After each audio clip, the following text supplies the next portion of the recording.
The Shark Deck. I'm Johnny Mac with your daily comedy news. Langston Kerman is my guest in the second half of today's podcast. He'll be hosting Montreal's Just for Laughs New Faces. Normally, I would be up there tonight checking out the New Faces, but as I mentioned recently on the podcast, my mom's been a little sick. She's okay, thank you for asking, but not in a place where when I had to make the decision 2 weeks ago, I had to call Montreal and be like, yeah, I'm not gonna make it. I want to stay close to home, but she's doing okay. Thank you for giving a hoot. I have not yet seen Marc Maron or Jim Gaffigan special. Probably won't get to them until next week. I've got a lot of stuff in the evenings this week, but a high, like super recommendation for Marc Maron and Jim Gaffigan. They were on Maron's podcast, and I went through the trouble of transcribing it. I mean, I didn't sit here for an hour. I have a program that does that for me, and I've really picked out different sections of that interview that I'm going to share with you, and I don't want to keep going. Mark said, Jim said, Mark said, Jim said, so I'm going to try and do a little voice acting. I'll read the Maron lines a little harsher and the Jim lines a little softer, and hopefully you can follow around. Maron asked Jim, I think something's shifted in you. It seems like the pandemic, the Trump presidency, where you were like, I have to talk about real things a little. And Jim said, yeah, I think there's that. It's some maturity, and I think it's also self-assignment. And your special has dark in the title too. Yeah, bleak to dark. Yeah. I mean, I've always been kind of a nihilist, but for me, it's stand-up specials, or, material is assignments. And sometimes when I say assignments, it's like life is being thrust on you. So it's like the tragedy that you experience. It's going through the pandemic. It's realizing that every day we were watching, here's the tally of people dying. Right, and you're watching sort of the unfolding of our biggest fears, and there's so much of it that we're powerless over it. So you sort of have this very kind of conscious denial, like it's not even happening. That's not the denial. It's sort of like, well, there's literally nothing I can do at this point but ride this out and try to be decent and have as much fun if you're capable. I kind of remembered on Twitter or somewhere you stepped out of your persona a bit to make some statements about how you feel about the world. Then I knew that you had to weigh the idea that, like, I'm going to lose some dum-dums. Now, how did that pan out? Did you feel like you lost some dum-dums? Jim said, it was like, I'm looking at my kids, watching the news, George Floyd, the pandemic, the mishandling of that, environmental disaster after disaster, and, looking at Trump really being neck and neck with Biden. I'm like, what is going on? I guess I'm an optimist. I just assume people will be all right, like old-timey. And so I reached the point where I was like, I was having dinner every night with my kids, and I didn't want to look at them. And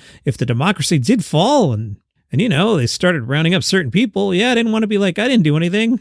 You know what I mean? I also think like nobody, no actor or comedian, no one's going to be like, oh, who's LeBron want me to vote for? No one's doing that, but there is something about it.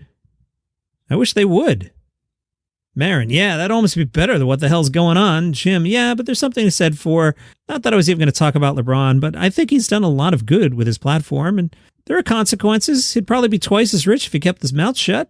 But he could also look at his children and look at himself in the mirror. Fantastic interview. I'll do more of that tomorrow. Dave Chappelle announced a tour for the fall called Dave Chappelle Live. This information went to the Today Show, of all things. The tour opens with 2 dates at Madison Square Garden and wraps up at Chicago's United Center.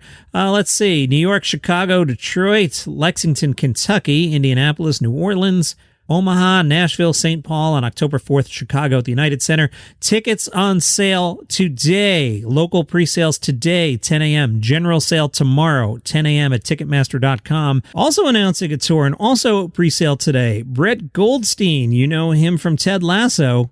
It's his first live stand-up tour in the U.S. and Canada this fall. Kicks off October 5th in Denver. He'll hit Boston, Minneapolis, Sacramento, New York City's Beacon Theater. That show's already on sale with the New York Comedy Festival. Washington, D.C., and Portland, Oregon. Pre-sale today, 10 a.m. General on sale Friday, July 28th. Ticketmaster or BrettGoldsteinTour.com. Other big news, Pete Davidson has entered an 18-month diversion program after being charged with reckless driving. This information from the L.A. County District's Attorney Office. Pete has to complete 50 hours of community service. He can do this in New York at the New York City Fire Department. That is interesting.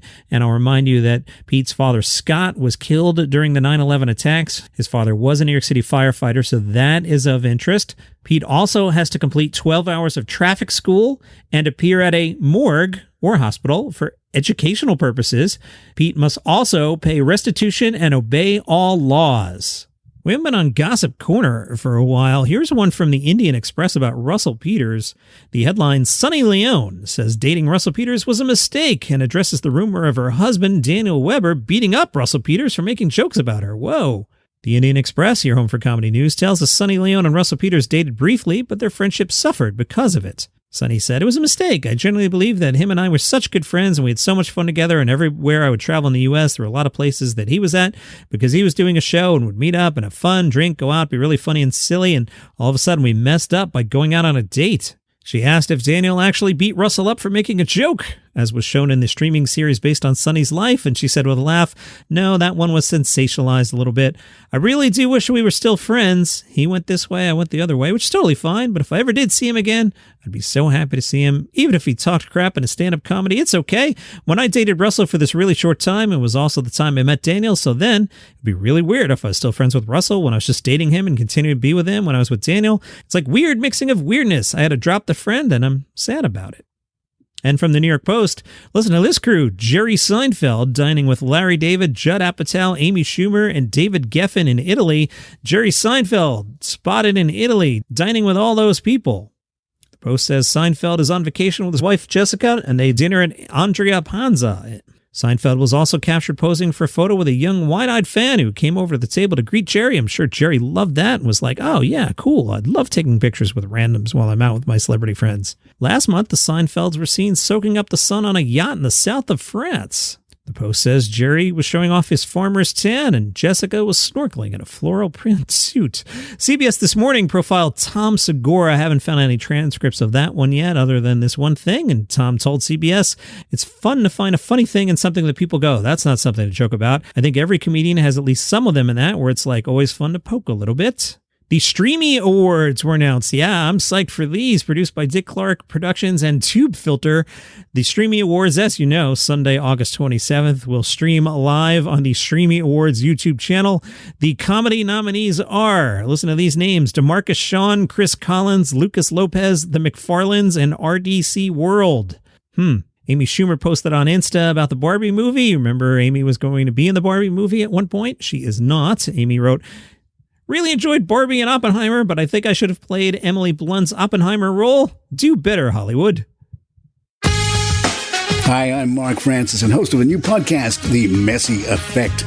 Join us as we take you into the exciting new world of Argentine soccer phenomenon Lionel Messi and his new life at Inter Miami. We'll bring you into the glitz, the glamour, the star-studded events, along with the exciting journey to a new world of U.S. soccer and international football with news and stories 3 times a week. Come along for the ride as Messi, Miami, and Major League Soccer experience the journey of a lifetime. Get the Messi Effect wherever you get your podcasts.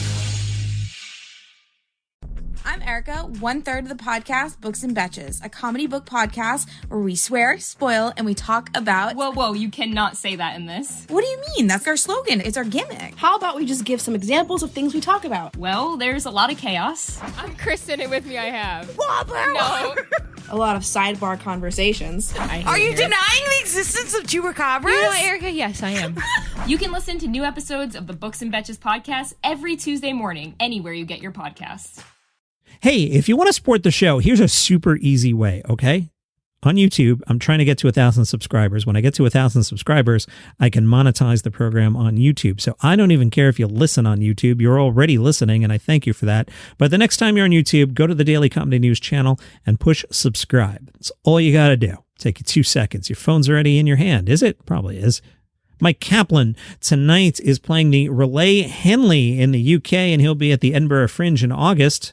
Myq says the audience at the Relay Henley can expect topics including polyamory and psychedelics, my thoughts on Beethoven, marriage, Jay-Z, catcalling, philosophical paradoxes, Netflix, and more. Seriously, the main topic the show covers is my growth in relationships as a human being in general, eventually offering my past dumb self-advice to become the currently, hopefully less dumb self that I'm working on becoming with respect to answering questions like, how can we live a meaningful life, why we're here, and what's going on? Does anyone know what's going on?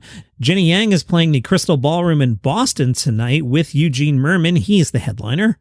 She spoke to the Boston Globe, who write, when attacks on Asian Americans rose during the pandemic, Yang took to the streets of her adopted hometown, LA, with a sign that read, honk if you won't hate crime me.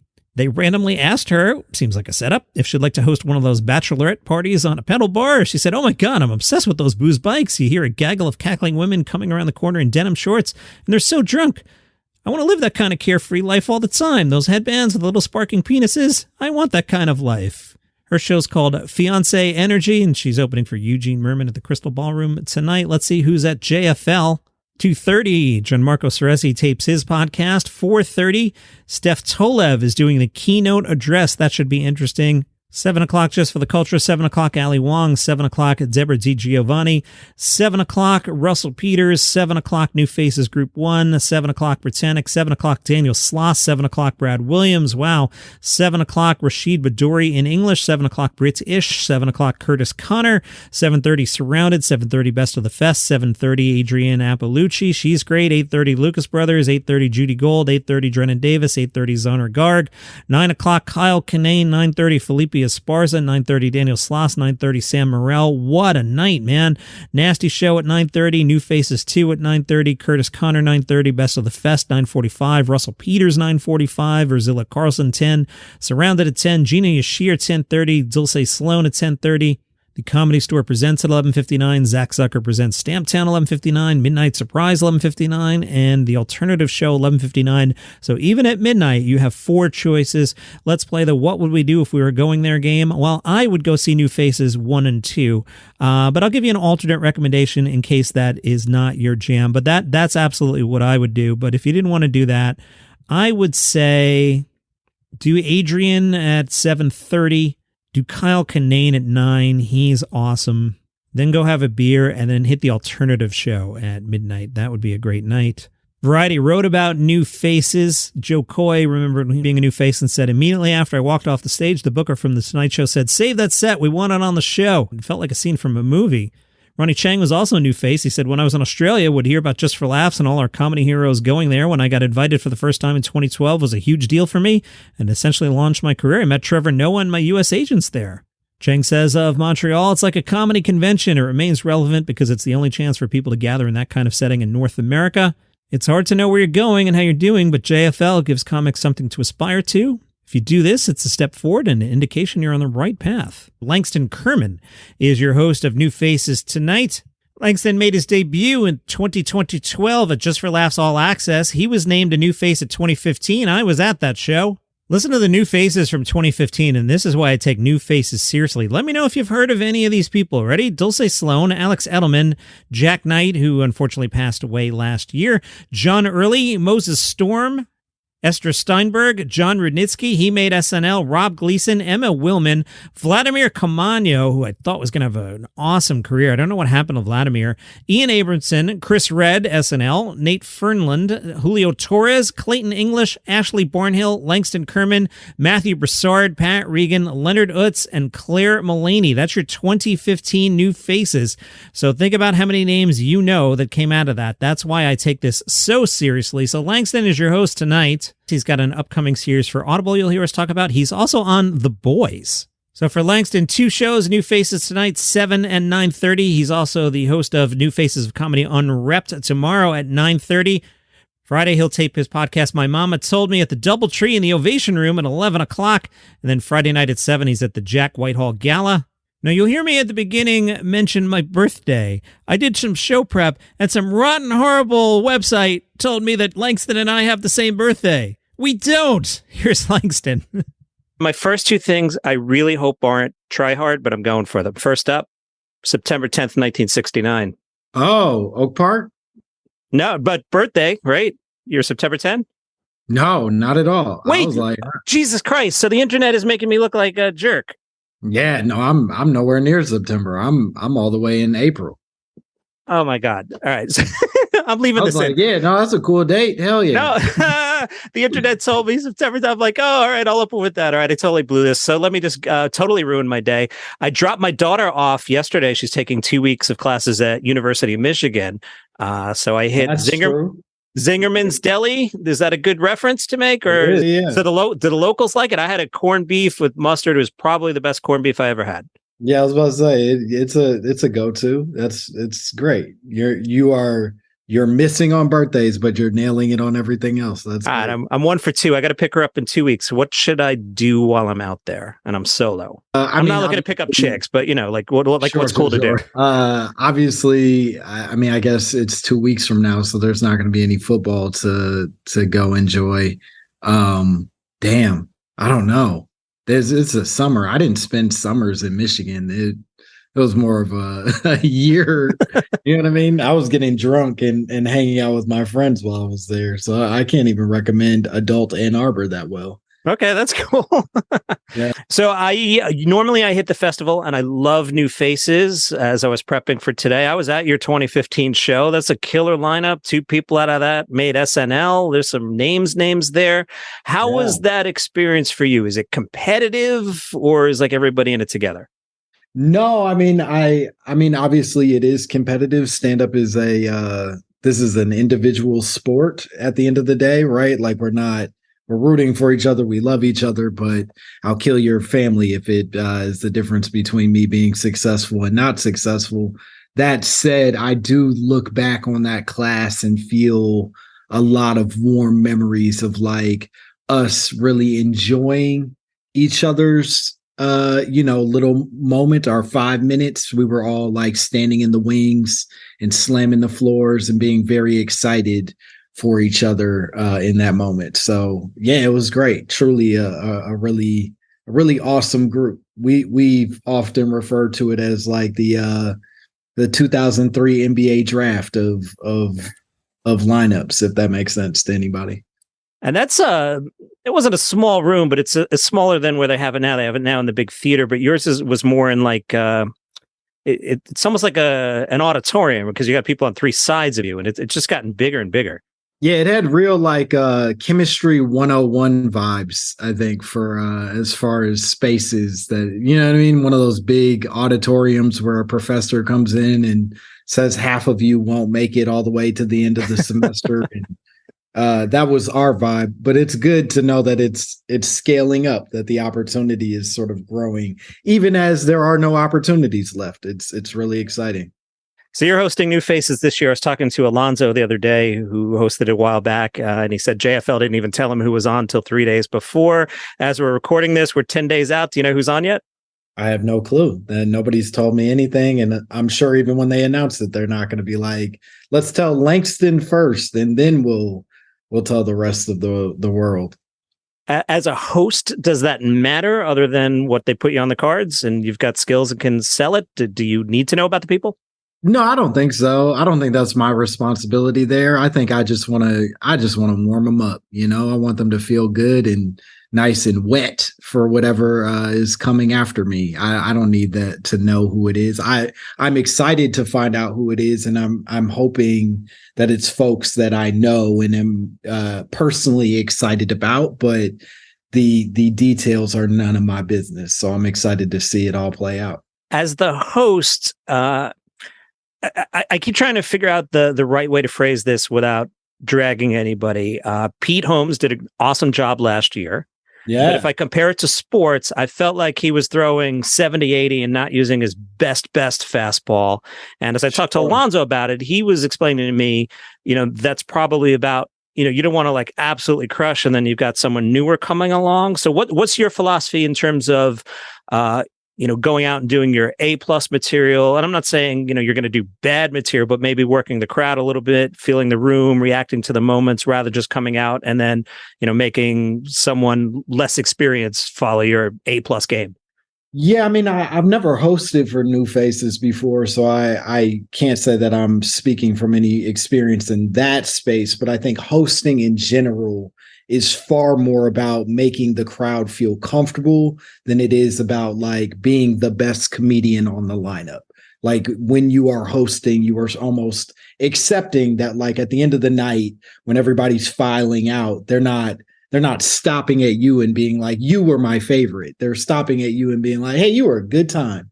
I really liked hanging out with you. So I think that's a healthier approach, is just being like, let me make these people comfortable. Let me remind them that despite their suits underneath their outfits, that this is truly a chance for people to just like vibe and love each other and possibly meet the next big famous superstar that we all don't realize should be a superstar. So yeah, I'm filler, baby. I'm keeping the party going.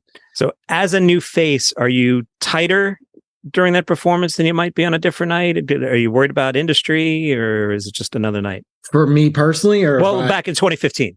Back in 2015, I was shitting myself. So yeah, I was as tight as I think, and I've often approached comedy this way, that with every big opportunity, I challenge myself to squeeze in at least some new joke or some random riff. And so I do remember sort of like finding that and then feeling like, oh, I'm still in the art. I'm not just reciting my jokes like, like a poet up there kind of thing. I think, but it's a very nerve-wracking process, and it's a lot of anxiety to feel like everything I've been working towards is on the line here. And so, yeah, you're tight and you try to keep it tight, but hopefully they'll leave at least a little room to mess around inside of that thing. What's the experience when you get off, you've crushed, and now you've gone from a person that a suit type might have walked past in the hallway 2 days ago, and now all the attention's on you and you're the hot chick in the room and everybody wants to be your friend. How do you ride that roller coaster and the people just trying to glom onto you now that you had a good outing? Oh, you ride it like a show pony, you really enjoy that ride. You take all those free drinks and you have a lot of meetings with important people who assure you that they care about you and no one else. And you have a phenomenal weekend in Montreal, and then you return to wherever you're from and you get a little sober from all of that stuff. You realize everybody says a lot of things that they don't mean up there. And then you come back to a reality that doesn't necessarily match that same enthusiasm. But I do think that's the beauty of JFL, right? Is like, if nothing else, this is a couple weeks of truly just euphoria, day camp for comedians. And whether or not that turns into a life-changing opportunity is none of our business. But you got to drink, you got to hang out with your peers, and you got to see some awesome shows.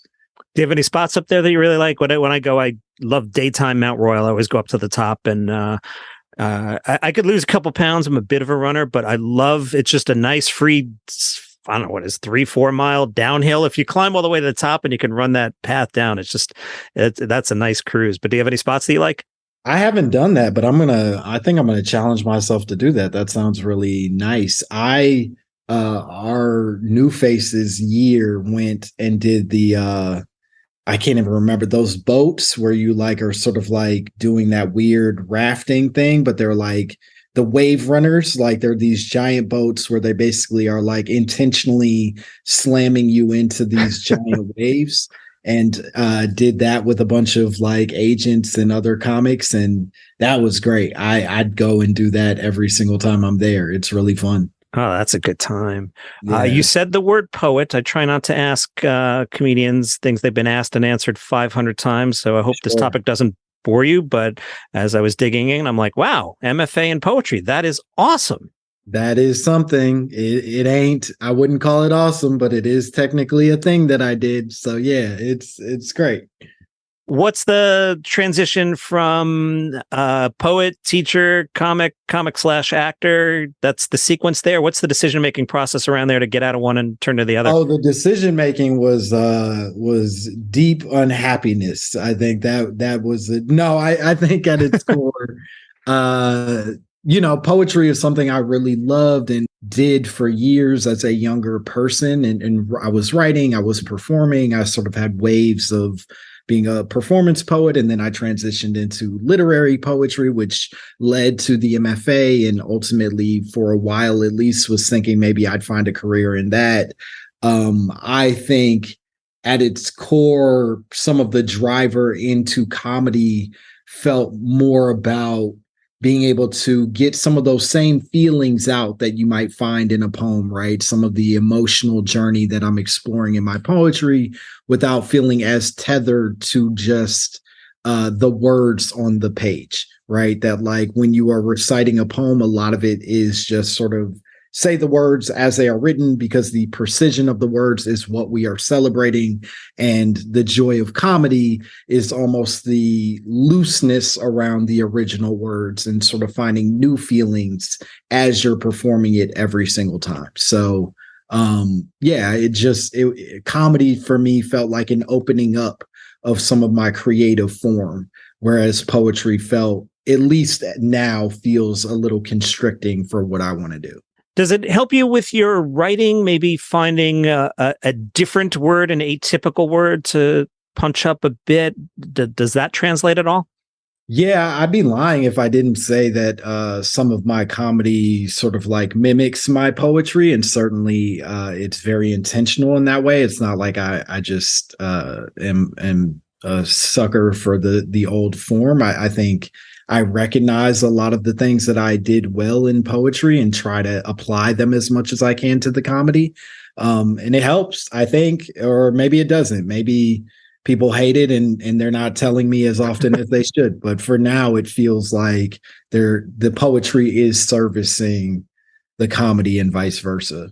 How did you find teaching? I'm an adjunct professor. I teach a radio class. That's happening to you. Okay, that answers it. Joking. You know, when I get, especially post-pandemic, the class sizes have gotten pretty small. If I get one or two students who care, I can focus on them. But, you know, sometimes you're looking out to that room and you get 10 people who, you know, I see your AirPods, you know, I'm not stupid. You know, people checked out. It's hard sometimes when you got people that don't want to be there. How was your experience? What age were the students? I taught, I've taught in various age ranges, but when I was teaching full time, I was teaching high school English. So 9th, 11th, and 12th grade English. I skipped 10th. But the challenges, I imagine, have advanced far beyond what they were for me. For us, it felt relatively straightforward. No phones, no headphones. Those were the rules. We followed them. The kids more or less did what kids do. Sometimes they listened, sometimes they didn't. Now I feel like the classroom is like built in a way where like you can't tell them not to have all their stuff while simultaneously telling them to have integrity around their stuff. And that seems way harder to be like, well, I can't tell you to put your laptop away, but I have to hope that you're not on a site that isn't related to what we're doing. And they're absolutely doing whatever they want on those laptops. So, you know, you could, and I teach at night. So, you know, sometimes Monday Night Football's on in the back and it's hard. It's hard. Yeah, no, it's a different game for sure. Want to ask you about a couple other projects. Are you able to talk about Yes We Cannabis yet? Yeah, I can. I think I can tell you everything that I know about it. Nobody's told me to shut up about it. So yeah, I'll tell you what I can. It's an Audible project and it's exciting. And there's a really cool cast, many of whom I know, and then some of whom I've never met before in my life. But it's a cool thing about audio projects, I think, is that like we don't actually go in the room together and say all these things. We're doing it very independently of each other, but somehow a very talented editor sort of like mashes it all together and lets me be on a thing with Method Man. That's pretty cool. tight. You know That's great. Yeah. Great. I got to ask you about The Boys. What a hot show. And I guess if everything else fails in your career for some unexpected reason, you could do Comic-Cons for 20 years? They haven't asked me yet, but that's crazy. I'll go sign posters of me when I used to be buff. Yeah, that seems cool if they ever let me. Cool. All right. They're telling me you got to go do other things. So I appreciate this. This was awesome. That was fun. All right. Appreciate it. Thanks a lot. Good meeting you. Langston Kerman, you're a host of New Faces at Just for Laughs Montreal. He was awesome. Really enjoyed talking to him. And that is your comedy news for today. Follow the show for free on Apple Podcasts, Spotify, YouTube, wherever you get your shows. Smash the like button, all that. If you could still make it to Montreal, you should go. It's really awesome. If you're anywhere in the Northeast, you could make that show tonight if you got up early and listened to the podcast. If not, you can surely make Thursday, Friday, and the weekend. It is fantastic. See you guys tomorrow. Hi, I'm Mark Francis and host of a new podcast, The Messy Effect. Join us as we take you into the exciting new world of Argentine soccer phenomenon, Lionel Messi. and his new life at Inter Miami. We'll bring you into the glitz, the glamour, the star-studded events, along with the exciting journey to a new world of US soccer and international football with news and stories 3 times a week. Come along for the ride as Messi, Miami, and Major League Soccer experience the journey of a lifetime. Get the Messi Effect wherever you get your podcasts.